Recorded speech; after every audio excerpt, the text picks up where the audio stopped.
take place, and if I can all have your attention now, we're going to start off with the very first one, so please, help me welcome the best man, Bernard Cobbs Jr. Bernard.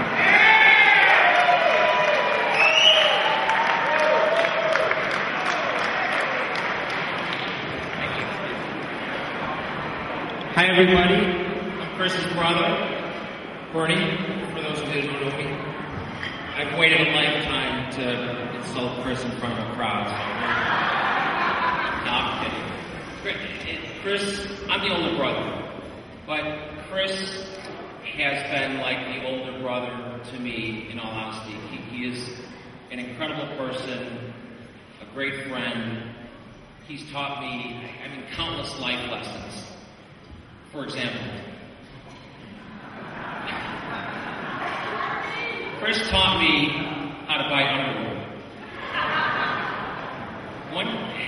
One day, he's at my house. My wife, Vicky, is doing some laundry, and we're somehow upstairs. Vicky's putting it away, and he sees her putting it away, and he's like, "What's with this stain remover stuff in your drawer?" I said, "Well, sometimes, my whitey tighties, that little shout it out at night." And he looks at me with this disgusting look. But the disgusting look is, "Vern, don't you know? You gotta do like me. You buy black underwear. This way, nobody sees your marks." Chris, I thank you.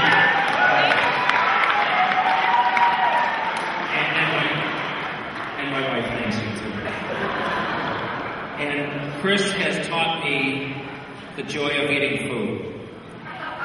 And I don't know if any of you had the pleasure to go out to eat with Chris, but he could make a pile of garbage look tasty. And he might, if you ever listen, he doesn't just eat, but it's the sound effects that come with it. If you go out to eat pizza with him, he doesn't just eat one slice of pizza. If it's thin crust, he'll put two together like a sandwich and eat them both at the same time. That's his way of getting 2 for 1 on that. And then, this was about 20 years ago at Thanksgiving. We're sitting down, we're just about to eat, and he kind of nudges me and he said, "Now, Bern, the secret is you eat as fast as you can, because this way your stomach doesn't tell your brain that you're full and you can get as much food in as possible." So he would just stack his, and then he also, you can put gravy on everything as far as Chris is concerned. But the one thing he didn't tell me, which is that, you need to exercise a lot after eating. That's why I'm not the buff person that I used to be a couple years ago. 30.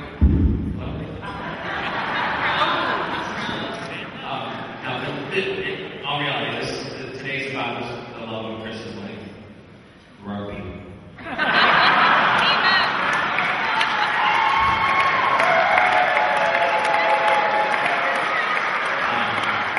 It's stupid. And first of all, does she look beautiful or what?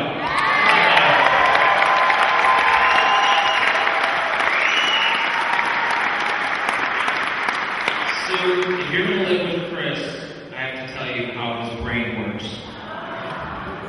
When you go out to eat, and the waiter puts the food in front of you both, and he looks at his plate, and he looks at yours, and he says, "Oh, that looks good." He's not saying that looks good. He's saying, "I like to eat my food, and then I like to have half of your meal." And then after dinner, when he says, "Do we have toilet paper?" that's code for I'll be gone for 45 minutes. And also, Chris lives in his own time zone. We told him the wedding started at 3:30.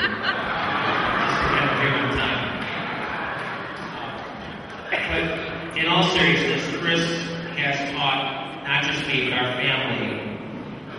He honestly, this is the bottom line, he never holds a grudge. He really doesn't. We've been in 1,000 fights, verbally and physically. But I could, and I'm the one that would be fuming mad, days afterwards. And Chris, he's like a dog. You could kick him and, beat him, and 3 minutes later, I'll see him in the office a day later, and I'm all ready to tell him off, and he'll come up to me with a big smile and his hand up. Hey, buddy! And he really does not hold, he's just a great guy that way. And here's another thing. Chris always does the right thing. He has the highest morals, ethics. Here's one example. This was in college, and he lived at the rugby house, and they went to go shopping. And I don't know the exact amount, but he finds a wallet in the parking lot. And Chris was about $1,000 maybe in his wallet at the time. This is college days when, money, everybody's just $20 can get you. He makes sure not only the wallet gets back to the service counter, but that he contacts the police department that this person gets their money back. Never even crossed his mind to take that. And that's just a true testament to how ethical and good he is. And, how about it?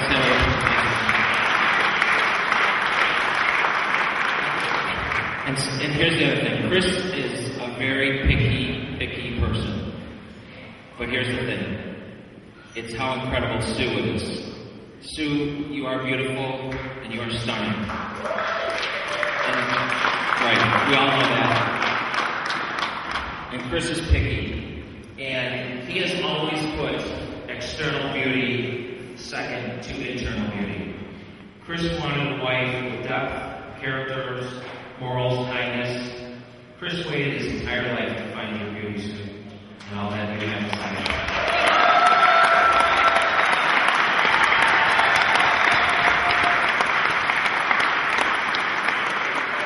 You really do, Sue. You personified all those things, and you're an incredible person. And I want to say one other thing to Sue's parents. Every parent that has a daughter, I'm sure, knows that they want to make sure that their daughter is safe and secure with the person that they're married to. And I can assure you with Chris, he will treat your daughter with the highest degree of honor and respect. So, everyone, please raise your glasses to Chris and Sue, and let's wish them a lifetime of love and happiness. Cheers.